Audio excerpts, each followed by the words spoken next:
Well, here we are.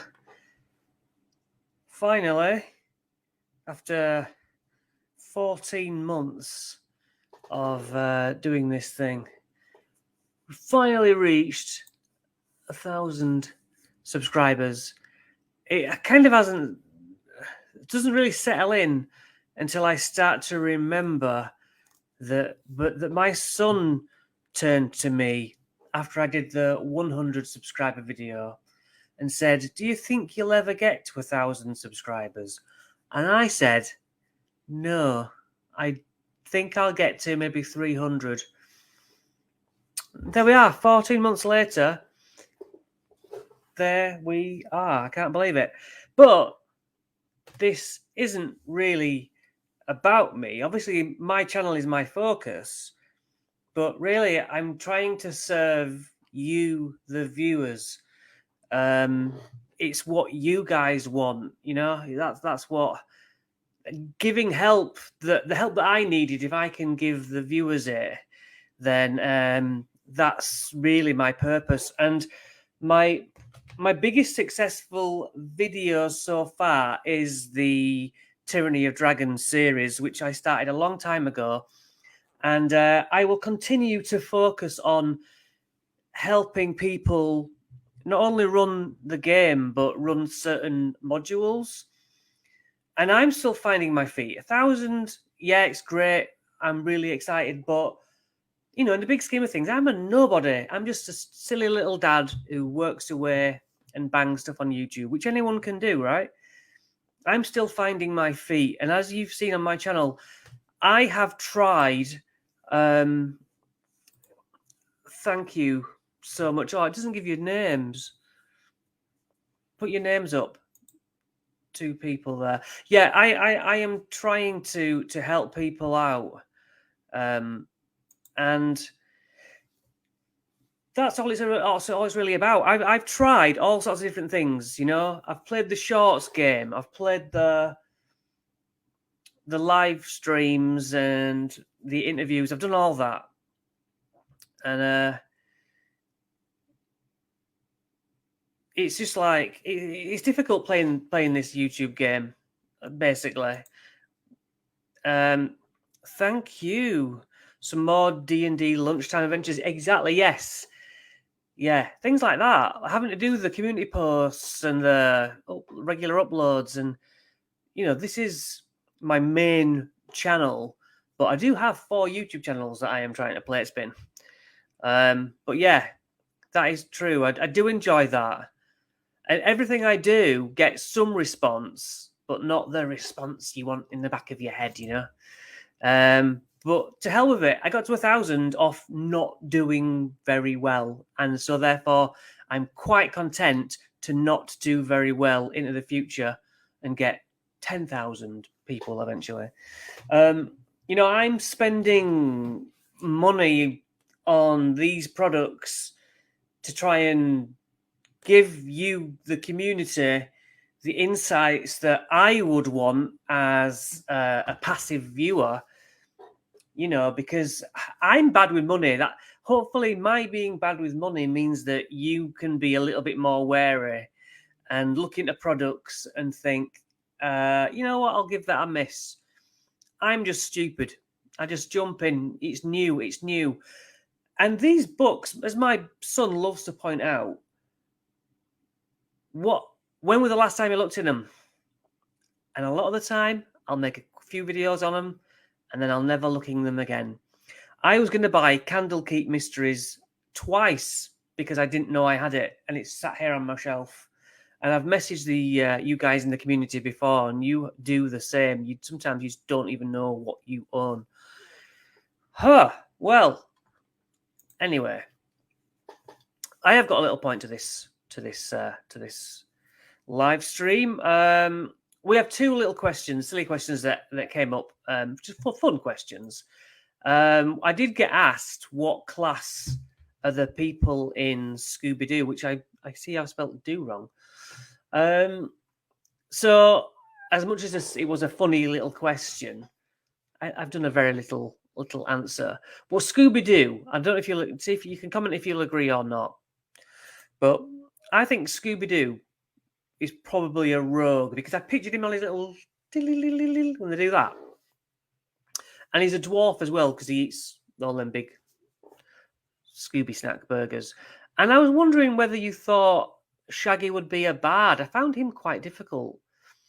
But he's got those witticisms, but maybe they're not funny, but he comes out with the sort of witty lines. Velma, I put down as a monk. Velma's like the leader of the Scooby-Doo bunch, I would say. In secret.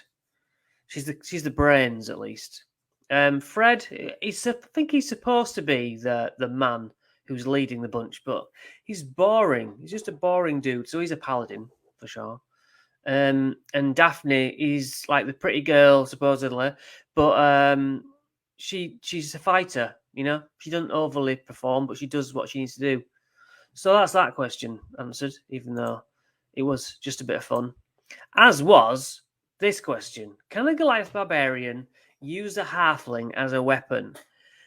I mean, it's D&D, right? That's what D&D is all about. So yes, absolutely, that is applicable. I mean, I would let almost anybody throw a halfling around, even another halfling, personally. I was asked what damage it would do. I mean, I would just think 1d10. And I just feel happy with that. You see, I don't like the D4. I'm not a fan at all of the D4 dice. I tend to try and not use them behind my DM screen. A bit of a DM screen secret there. I tend to replace D4s with D6s. Just because I don't like picking up D4s. I don't like rolling them. I kind of don't like the way they even look. They offend me, I think. I think that's what I'm saying. So yeah, I would say a D10 for that. Okay. The last actual question that I got: how long do I prep for a game? Well, prep for me, at first, like I'm running Avernus now, right? I'm running Avernus, and I will read the entire book as bedtime reading, essentially. You know, I'll read it cover to cover, apart from stat blocks. And then, this is months before the game, like 2 months before I'm going to play it, in the build up to knowing I'm going to play it. And then I will go back and I will get a pad, such as this, and I will go, right, chapter 1, and I will boil down that first chapter into, they're in a town, guy walks in, says this, hey, go over there, and skeleton it into a one-page system if I can. And writing it down helps it go into my brain, so that I'm looking at my notes. Oh yeah, skeleton comes in, jumps out of nowhere, 2d8 damage from lightning for some reason. Picked out of the sky. And then when I go back to the books, I'm looking for other things. I'm like, oh yeah, I wrote that down. I'll remember it that way. And I don't plan all the book, but I will probably do, in my first session, I will have made notes of the first 2 or 3 games worth, I expect. And by that, I would say the first 2 chapters. I like to be on the chapter ahead of them. So if I've prepped for chapter 1 and 2, you know, by the time they're entering 2, I'm thinking, okay, have written out 3 and 4. Because the game can go off the rails so quickly that, you know, I just don't want to do loads and loads of he says this and that happens. Let's just go with the main boiled down bullet points, and they'll still be able to talk to somebody else who's played it and said, oh yes, I remember that wizard tower. They both play the wizard tower, but in a completely different way to each other. So I do the bare minimum, you know. Now, I once did a game with absolutely no prep, but this is after doing DMing for 4 years, and it was the most fun I've ever had playing D&D. Pulled out some random counter cards. We just made it up on the spot. You're in a town. What do you want to do? Naturally, they wanted to start a fight. Then it was like, okay, this guy says, come over here to this other town, flipped a map over. I've got a bounty on this guy's head. And I was completely winging it, but it lasted 3 hours. It was so much fun that I can't wait to do it again. It was when our actual DM couldn't make it. And so the fact I was just winging it and getting away with it, it was just so rewarding. So on that game, I did absolutely no prep. If you don't include pulling out some creature cards. Now the creature cards were like low level, like challenge rating 2, challenge rating 5, and I'm thinking, okay, what level are they? So I might have done 6 or 7. And so it was like a bounty, and then a huge boss arrives in town, and sort of they get called into the fray. It just filled some time, Oh, thank you. I wish I could get all these people's information. Thanks very much. Prep for a game does mean I normally read the entire book. I boil it down then into notes that I can quickly read rather than reading back the whole thing. But don't get me wrong, before each session, I will look at the real book for what it says and have some things pull back into my brain. So obviously on the journey to 1,000, we got you guys, the community, which I got through posting on Facebook quite a lot, led them over to this page, and met some great people. I've interviewed several of you great people on Talking D&D, which came to me in a flash when YouTube podcasts were being pushed as the next big thing, and I thought, hey, let's jump on that train. In the early days of getting to 1,000 and probably beyond this 1,000, it's all about the tactics and trying them out, And the annoying thing is, long form is my bread and butter, what I want to do, but shorts, the dirty little YouTube shorts, what I'm not a watcher of particularly, that just gets you. If my videos break 100 views, I am like, tick, well done, happy. And then a short will get like 8,000, and it will be the most minimum effort, eased 5 minutes to throw on, and yet bring me loads of subscribers. But those subscribers tend to drop back off. So my best subscriber videos, again, Tyranny of Dragons, where I'm delivering a product, and I'm happy to do that. That is what I kind of want to do. Help newbies out. Help people in my position. I've only been playing it again since being a kid for 4 years, and I want to help anyone behind me and learn from the community.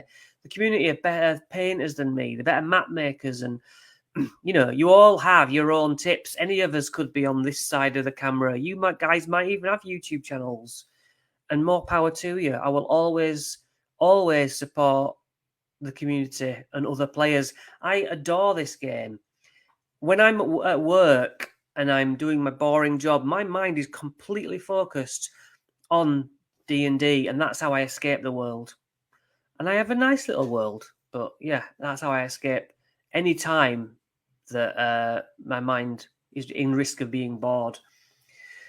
So I also have to thank my D&D online community. I reached out to some new players this year and said, hey, do you want me to run Dragon of Stormwreck Isle for you guys? And it was Adrian, Emmy, and Adam. And that game, to say there were new players, was absolutely fantastic.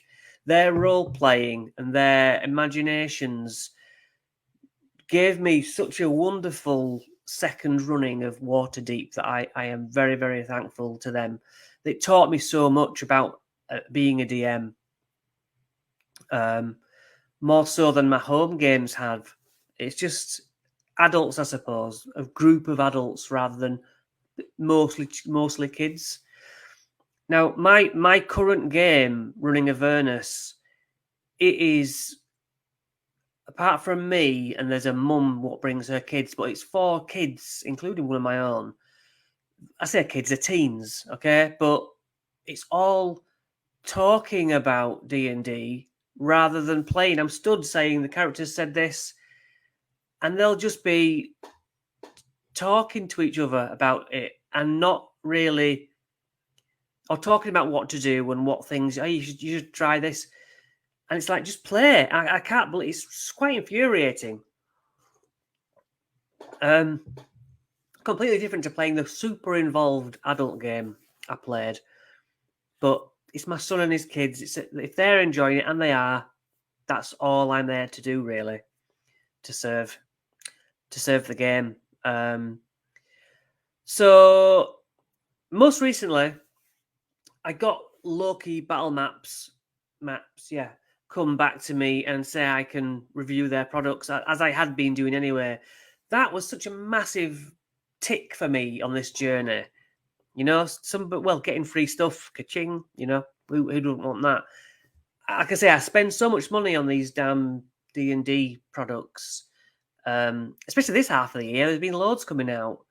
It's just nice to get some free stuff. But hopefully, one day, Wizards might be... that's like the mission. Hopefully, the Wizards might actually recognise me one day. That would be cool. So yeah, more talking D&Ds at the moment. I'm still trying to reach out to community members, and we've got the Book of Many Things coming out, which I think it looks like a right rip-off, to be honest. But I'm always enticed. I'm stupid. I'm bad with money, so I'll probably end up getting it, reviewing it, before I go on to do how to run certain adventures. I want to do Strahd. I want to do Tomb of Annihilation, but I think the cleverer YouTube move is to do Shattered Obelisk for newbies coming from this kind of time. And along with streaming Baldur's Gate, along with streaming Minecraft D&D, I'm just having fun. And I'm so glad that any of you have ever watched. I just, I'm so grateful to you guys for pushing me on. Not that I've ever wanted to quit, but showing up in the comments and just, being the coolest people. And so anyone beyond the 1,000 subscriber mark are not able to put the gold crown emoji next to their names or their comments if they comment. You are the original foundation of this channel. And I thank you so much. And I hope you continue to get behind me. Thank you so much. And I will catch you later. Thank you.